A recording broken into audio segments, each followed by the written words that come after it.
Coincé, pas cool, prude, homasse, mijauré, Sainte-Nitouche, garçon manqué.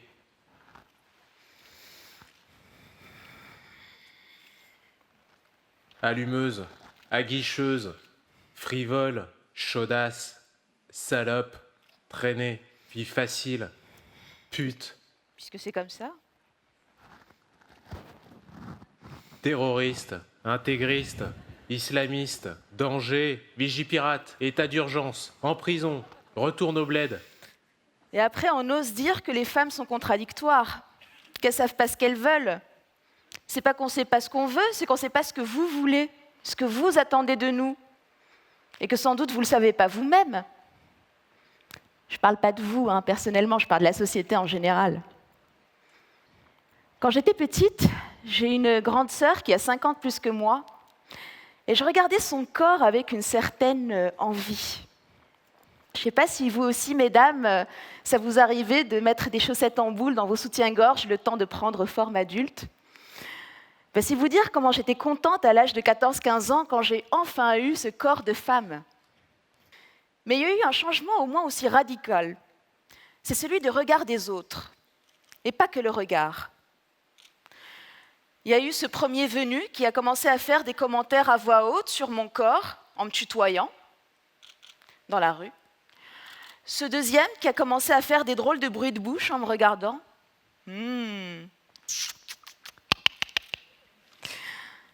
Un autre qui s'est approché de très près, m'a pris le bras, en fait quelque chose d'extrêmement intrusif et d'incroyablement infantilisant. Paradoxalement, c'est au moment où on devient une femme adulte, on a l'impression qu'on va être prise au sérieux, où on va en imposer, c'est là qu'on est le plus infantilisé. C'est comme s'il y avait un statut au moins aussi mineur que celui des enfants, c'est celui de la femme. Et plus on est femme, plus on a des attributs de femme, plus on va subir ça. Le premier signal que nous envoie la société qu'on est devenue une jeune femme, c'était ça. Alors je fais ça parce qu'en fait, l'expression harcèlement de rue, j'en avais juste jamais entendu parler. Ni de la part de mes parents, ni à l'école. C'est comme s'il y avait une espèce de cape d'invisibilité sur notre vécu quotidien. C'était une légende urbaine, un secret de polichinelle. Bon, du coup, j'ai continué à faire avec ça, comme si ça faisait partie de ma vie. Puis bon, ça nous arrive et à chaque fois on survit, donc c'est que ça ne doit pas être si grave. Et voilà, ça a fait partie de ma vie de meuf. Et puis en 2009, je suis allée voir un documentaire de Patrick Jean, La domination masculine. Ce documentaire donne une vision un peu panoramique de comment s'organise la domination patriarcale. Ce soir-là, il y avait le réalisateur, Patrick Jean, et il a dit une phrase un peu bateau dans le débat, c'était « S'il vous plaît, mesdames, rendez-nous service, dites-nous non ». Ce soir-là, j'avais plein d'idées nouvelles qui se bousculaient dans ma tête et j'ai décidé de rentrer chez moi à pied pour y réfléchir. Et là, il y a un taximan qui a ralenti juste à côté de moi et qui me fait « Allez, monte, je te la fais gratos ». Avec ma toute petite voix de l'époque, j'ai répondu « Non merci, ça ira, c'est bon ». Et il a continué à rouler au ralenti à côté de moi en faisant « Allez, fais pas ta mijaurée, monte ». Et en fait, ce qui était en train de monter, c'était ma colère. Donc je me suis plantée sur mes jambes, je me suis retournée, je lui ai dit « Monsieur, quand une femme dit non, c'est non ». Et je me souviens très bien de sa réponse, c'était « Et ton nom, il ressemble à quoi? À ton cul ?» Et il est parti. Alors, j'ai toujours pas compris sa réponse, mais le plus important, c'était qu'il était parti. Et moi, ce soir-là, je suis rentrée chez moi avec des pas de géant. J'avais 2 ailes comme ça dans le dos. J'avais l'impression d'avoir entendu ma voix d'adulte pour la première fois. Non. Mais des mots, ça ne suffit pas pour faire vivre un concept et pour qu'on comprenne ce qu'on a vécu pendant des années.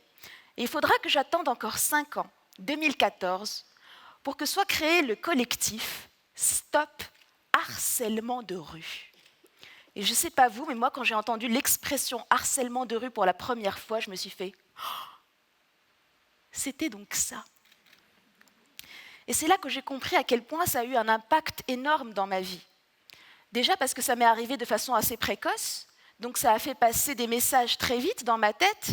des messages assez efficaces, comme pour me dresser en fait aux règles du patriarcat dans la rue. Premier message, l'extérieur c'est dangereux. Attention, petit chaperon rouge, tu ne peux pas traverser le bois tout seul. Donc, pour vous dire comment c'était infantilisant, même à l'âge de 25 ans, de 30 ans, j'étais obligée à la fin d'une soirée d'aller demander à un mec « Tu peux pas me raccompagner, s'il te plaît? Le métro est quand même à 200 mètres et il est 1h du matin, on ne sait pas ce qui peut arriver. » Deuxième message, ton corps en tant que femme est un problème. Il ne va pas arrêter de te poser de problèmes. Être désirable pour une femme, c'est être en danger. Et ça, tu l'intègres très vite. C'est-à-dire que si tu ne respectes pas les codes de beauté, de canon qui existent dans la société, si tu es trop grosse, si tu es poilue, si tu t'habilles pas à la mode, on te fera honte. Mais si tu respectes parfaitement toutes ces règles, si tu es parfaitement désirable, avec la tenue qu'il faut, la morphologie qu'il faut, l'épilation qu'il faut, eh bien on te fera honte quand même, à travers le regard des harceleurs, leurs sifflets, leurs tutoiements, leurs répliques. Alors je vous passe toutes les règles tacites en société patriarcale. On ne croque pas une baguette dans la rue, on ne mange pas une banane, on ne suce pas une glace, bref, on s'habitue et on intègre les règles un petit peu tordues de nos harceleurs. Tout ça, ça a mine de rien des impacts physiques sur notre corps, comme tout harcèlement, le stress, l'adrénaline, la gestion physique de la colère, de la peur. Quand dans la rue on voit un attroupement d'hommes et qu'on ne sait pas comment ça va se passer. Ça a aussi un impact ou des effets moraux, le sentiment d'injustice, puis juste après le sentiment d'impuissance, parce que si jamais on répond, ça devient plus violent, donc ça envenime un petit peu la situation, donc on finit plutôt par se taire et par tracer. Et puis on finit aussi par se dire que c'est vrai que les femmes sont inférieures, plus faibles. La preuve, on est face à notre égal, un homme qui a le même âge que nous, voire qui est plus jeune, et on est en situation de vulnérabilité, on ne sait pas comment gérer. Et puis ça a des effets politiques. On apprend tout simplement à intégrer les règles du dominant. On ne peut pas sortir dans la rue comme on le souhaite, il faut voir, c'est selon la tenue qu'on a, l'heure à laquelle on sort, le quartier qu'on décide de traverser, etc. Et le pire, c'est qu'on apprend aussi à se taire face à l'inadmissible. Parce que mine de rien, le harceleur va avoir des mots, des insultes sexistes, des gestes, des attouchements. Et on apprend face à l'intolérable à se taire pour ne pas envenimer la situation. Sauf que quand on apprend à se taire dans la rue, on apprend aussi plus tard au boulot, si on a affaire à des harceleurs, parmi nos collègues ou nos supérieurs hiérarchiques, à se taire et à accepter. On a déjà été acclimaté à ça.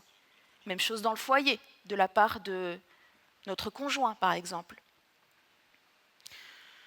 Bon, tout ça, c'est un petit peu tout ce que je pouvais vous dire de négatif là-dessus. Donc maintenant, on va passer au positif. Parce que je ne sais pas si vous avez remarqué ces derniers temps, les femmes parlent. Et non seulement elles parlent, mais elles parlent en chœur. Et vous pouvez écrire chœur comme vous le voulez. Je ne sais pas si vous avez été très nombreux à découvrir déjà le mot sororité. Sororité, c'est le lien entre les sœurs. C'est le féminin de fraternité, qui lui est dans le triptyque de la République, sur le fronton de toutes les mairies, tout le monde le connaît depuis sa naissance. Et s'il y en a quelques-uns qui n'ont pas encore entendu ce mot, qu'elles ne culpabilisent pas, c'est normal. Ce n'est pas un mot très connu, ce n'est pas une notion très promue, je dirais même qu'elle est complètement à contre-courant. Les femmes, on nous apprend plutôt à nous juger. Pire, à faire subir à d'autres femmes les jugements qu'on a nous-mêmes subis, pour prendre de la distance, de peur d'être contaminées par ce jugement. Ah ben c'est sûr que si elle est sortie comme ça avec cette robe à 2h du matin, il ne faut pas s'étonner. Quelle idée d'aller négocier son rôle dans un film avec un producteur dans sa chambre d'hôtel, même si c'est lui qui vous a invité là-dedans. Et oui, tous ces jugements, on les a tous subis. Toutes subies plutôt. Mais depuis ces quelques jours, avec certains hashtags que vous avez entendus, non seulement les femmes parlent, mais soudain elles entrent en empathie avec elles-mêmes. Elles donnent de la crédibilité à ce qu'elles ont subi. Elles arrivent à nommer, non pas l'anodin, mais des harcèlements, des agressions sexuelles, des viols, c'est-à-dire des délits, et des crimes. Elles nous font voir le regard subjectif des femmes sur le monde et sur leur vécu. Et d'autres femmes apprennent à lire ces témoignages et à s'y reconnaître et à se dire « mais j'ai vécu exactement la même chose », à identifier que ce qu'elles ont vécu, là aussi, ce n'était pas que des vies de meufs, c'était bien des harcèlements, des agressions, des viols, des délits et des crimes. Et maintenant qu'on s'est tenu la main en faisant ça, s'il y avait un seul message que je voudrais faire passer, c'est qu'on ne se lâche plus jamais la main. Il y a une philosophe que j'aime beaucoup, Geneviève Fraisse, qui a dit une phrase « L'important dans la domination, c'est l'illisibilité de la domination ». C'est-à-dire que la cape d'invisibilité dont j'ai parlé tout à l'heure, elle n'a pas été posée là par hasard. Tant que chacune de nous témoigne chacune de son côté, en gigotant sous la cape d'invisibilité, c'est très facile de jeter le discrédit sur elle et les isoler. Non mais elle, c'est une mytho, c'est connu. Ouais, elle est complètement folle, hein. Tout le monde le sait. Oh, elle se venge de son ex. Mais quand on se tient la main, il faut vraiment nous imaginer comme des antennes connectées. Eh bien, le courant passe, le message n'est plus brouillé, le message est clair, il est lisible. On nous croit, on sent notre force, on sent notre crédibilité. Alors, comme je vous l'ai dit tout à l'heure, la sororité, ce n'est pas une notion très simple. On nous a plutôt appris justement à nous diviser. Et je pense que la première chose à se dire, c'est qu'on devrait apprendre à s'aimer, à s'estimer nous-mêmes, les femmes. S'aimer et s'estimer est hautement politique quand on est une femme. On nous a appris le contraire, on nous a plutôt appris le complexe d'infériorité, le complexe d'illégitimité. Et puis il faut apprendre à se parler et à échanger entre nous. Rien que le fait de survivre au jour le jour dans une société patriarcale, ça fait toutes de nous des héroïnes, ça fait toutes de nous des warriors. Rien que le fait de traverser l'espace public d'un point A à un point B en ayant évité un harceleur, 2 mains aux fesses, un 06, c'est comme si on était toutes des expertes en géopolitique. Alors si je puis me permettre, mettons cette expertise au pot commun. Parlons-nous les femmes. Et là encore, je n'invente rien. Quand je dis « soyons sœurs pour ne plus être seules », il y avait déjà un hymne dans les années 70 du mouvement de libération des femmes qui le disait.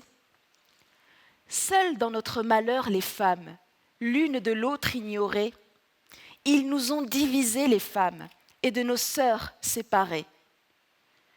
Le temps de la colère les femmes, notre temps est arrivé. Connaissons notre force les femmes, découvrons-nous des milliers. Reconnaissons-nous les femmes, parlons-nous, regardons-nous.